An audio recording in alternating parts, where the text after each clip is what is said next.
Hey, everybody, this is Perch. This is almost not a blast from the past exactly. Let's go to this mail. It says, intriguing subject line. Heather Ontos is at my comic show. Should I be scared?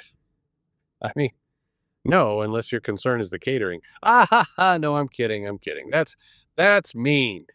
That's mean. Shouldn't say things like that. It's mean.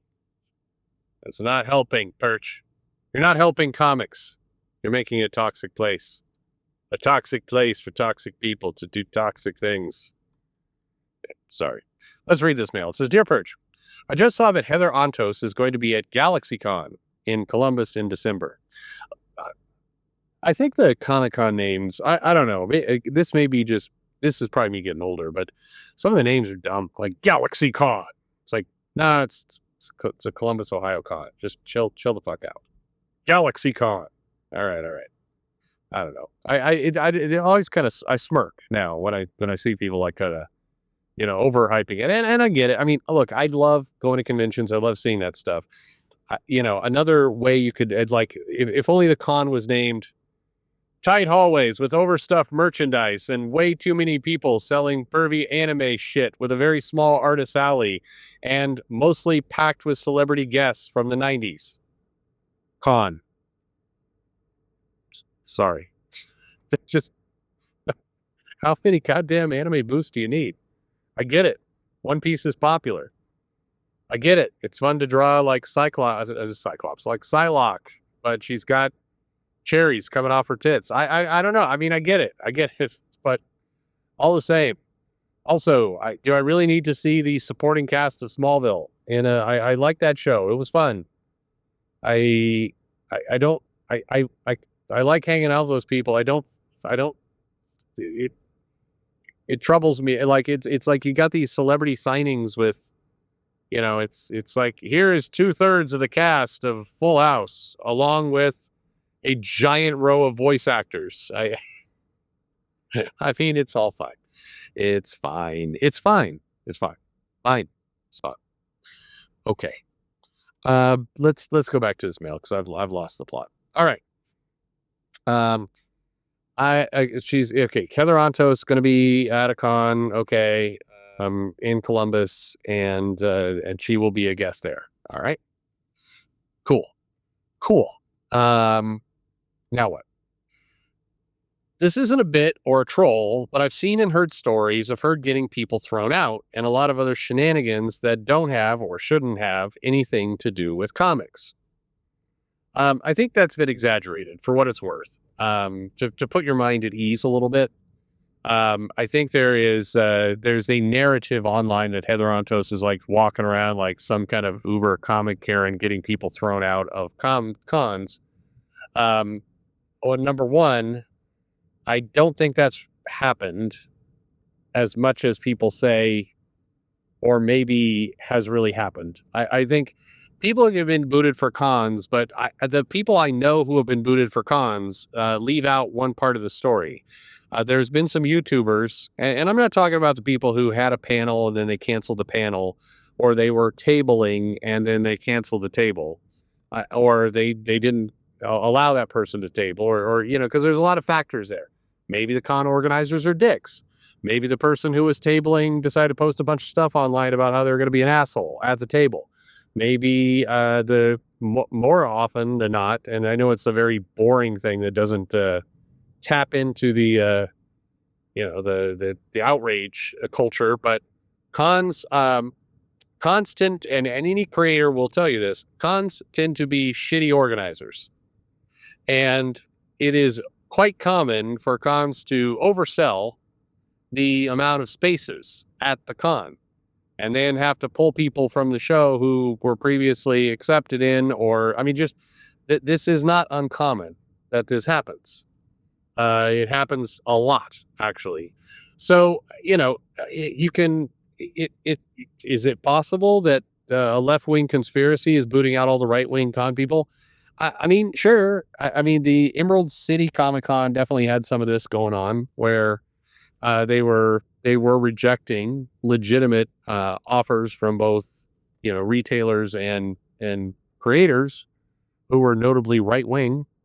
It still wasn't that extreme. I tabled in Emerald City Comic Con many times, and I'm the asshole at Comics Hub who was like, yeah, both these parties kind of suck, and I still got a table it. So whatever.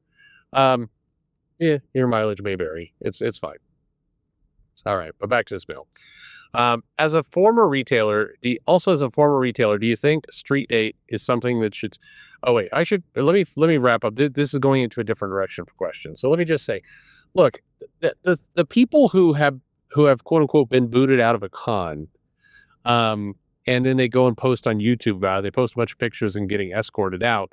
What they often leave out of their videos is the part where they showed up at somebody's table and then just harass the living shit out of them.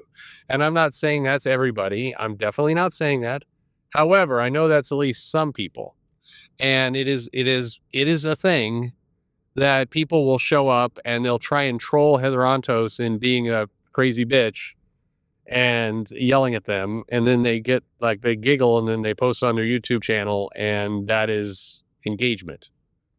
And I know some people who've been thrown out of cons for, walking up to a table, taking their phone out, filming, or often having a little entourage of a couple people with them where one person is filming and then the person's getting real aggressive with that creator. Like, so I hear you hate Trump, huh? Tell me why do you hate Trump? He's trying to save America. What's wrong? And the creator's like, dude, I'm just trying to, especially for somebody like Heather, like what has Heather got to do? It's like, hey, here's a independent book that I wrote a short story for in an anthology, and here's some Star Trek comics that I edited. Who the fuck wants to go to that table? At all. No, seriously. Like, that is not a high demand table. And, it's somebody, when I was down in Dallas, there was, I remember that, like Aaron Sparrow was tabling there. And, and some other people, guys were there tabling. The Calico guy was there. Calico guy's got a great attitude, by the way. But anyway, the deal with a convention is you're bringing in shit to sell, and your hope is you sell it because you don't want to cart it back. And then usually by the end of the first day, you kind of have a good sense of whether you're going to be carting shit back or not. And so it is, that's kind of the game. And if you are Jim Lee or Art Adams, you're going to sell everything. It's like you're gonna sell out. If you are Heather Ontos, I think it's, who the hell knows? But this is the game. And if you're not a big name, and man, they'll all love this, but like if you're Aaron Sparrow or you're Heather Ontos, you don't have a guaranteed sell out everything at your table.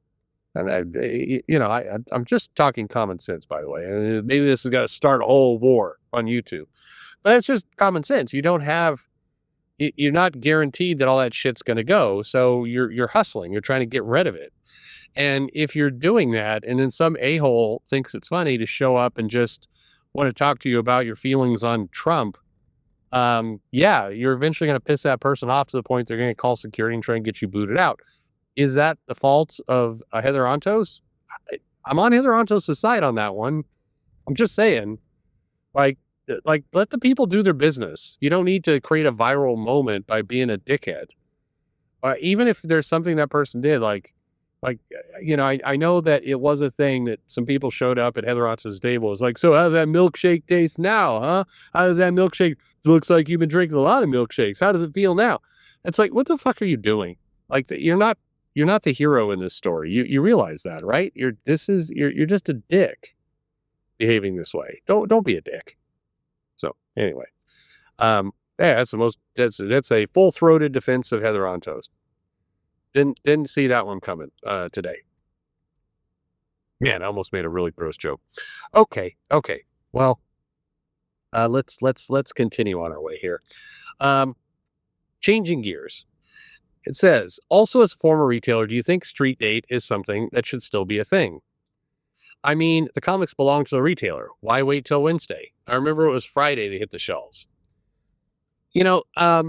I think there needs to be a general guidance because what they're basically trying to do by establishing street date is they're trying to prevent like comic shops from gaming the system by the wealthy ones I mean, there's a lot of things. One, they're trying to line it up with the marketing that the publishers are doing, but, increasingly what marketing?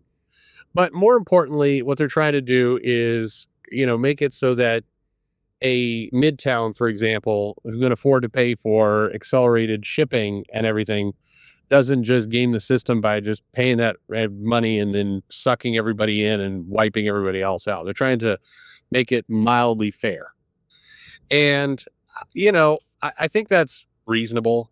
I think that it's probably a good thing to try and balance it out, because otherwise you have kind of anarchy in how this stuff's going out. Now, what would be really nice is if these publishers were, actually doing marketing where it made a lot of sense to, align, your street date and to get, the full benefit over a launch. I think that'd be great. But in general, I think street date could be looser than it is today. I think you could say like, look, you could start selling, when you get them. But, just, nobody can have like a 72-hour plus advantage. That gets goofy. But given how random some of the mail is at this point, I mean, you probably have to loosen those restrictions. They're not helpful. At, at this point, they're not helpful. So anyway, let's keep going. It says, also, do you think Facsimile Comics are just a nostalgia hit, or is it a hole in shipping schedules? I think it's a hole, and it is a nostalgia hit, but hell, we'll take money we can get. So let's keep up the Facsimile editions. Why not? This is basically the publishers trying to pad their back catalog, and what they should do along with the Facsimile editions though is sell them at half the cost. Like this is a 500th printing. I'm exaggerating, but it's like it's not a current printing of a book. So, just make it dirt cheap and use it as a way to pull in some of your fan base, but it needs to be cheaper. These are the ones you can afford to sell at $1.99 to hook people on, reading comics. That would be a smart thing to do. If you get enough of them, then maybe you get, the efficiencies of scale around newsprint again. Maybe. All right. We wrap it up with the mail. It says, thanks for all you do. Your retailer perspective has made me think differently about some things. Best to you and your family, and happy holidays. Happy holidays to you. I hope you enjoy Christmas 2024. It's great. No, I'm just kidding. I'm making a joke about the delay in some of these videos coming to market. But this is at least 2025, so we're doing all right. Anyway, happy holidays. Thanks for writing. Thanks everybody for listening. And don't go harass creators at shows. It's just not. It's like, even if they're dicks on social media, this is actually a very classic two wrongs don't make a right. Like, just the biggest punishment you can give somebody for acting like an asshole online is your apathy and your lack of attention. That is the best answer. It is the best revenge. Give them nothing. Don't give them your wallet. Don't give them your attention. Make them starve. It's, jumping in there and try and acting a fool in a convention. One, is going to get you thrown out. Two, all you're doing is generating sympathy for an a-hole who doesn't deserve it. Like, just let that be. You don't help anyone, least of all yourself. Thanks for listening.